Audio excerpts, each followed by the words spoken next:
முருகருக்கு அபிஷேகம் செய்யும் கண்கொள்ளா காட்சிய இன்னைக்கு நீங்க பார்க்கணும்னு இருந்திருக்கு.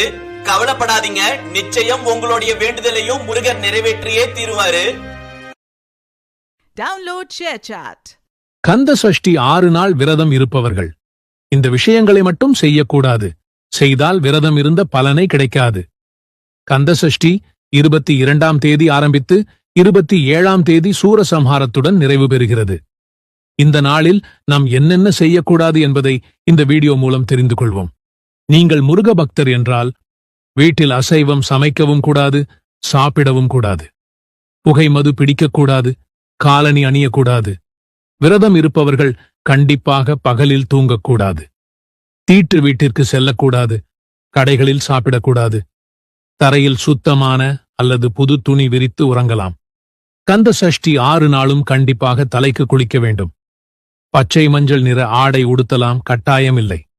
வீட்டில் இருப்பவர்கள் மாலையில் மேலாக குளித்தால் போதும். வெளியில் சென்று வந்தால் கட்டாயம் தலை குளிக்க வேண்டும். 6 நாட்களும் தாம்பத்திய உறவில் கண்டிப்பாக இருக்கக்கூடாது. தேவையில்லாத வார்த்தைகள், வாக்குவாதம் இருக்கக்கூடாது. குழந்தை வரம் வேண்டி தம்பதிகளாக விரதம் இருப்பது சிறப்பு.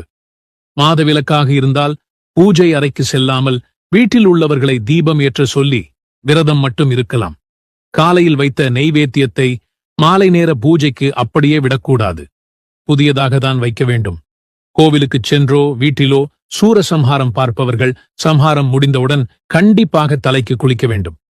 பின்பு 7ஆம் நாள் திருக்கல்யாணம் முடிந்துதான் கந்த சஷ்டி விரதத்தை பூர்த்தி செய்ய வேண்டும். எந்த விரதம் இருந்தாலும் தினமும் தண்ணீர் கண்டிப்பாக குடிக்க வேண்டும். தண்ணீர் குடிக்காமல் விரதம் இருக்கக்கூடாது. Download share chat.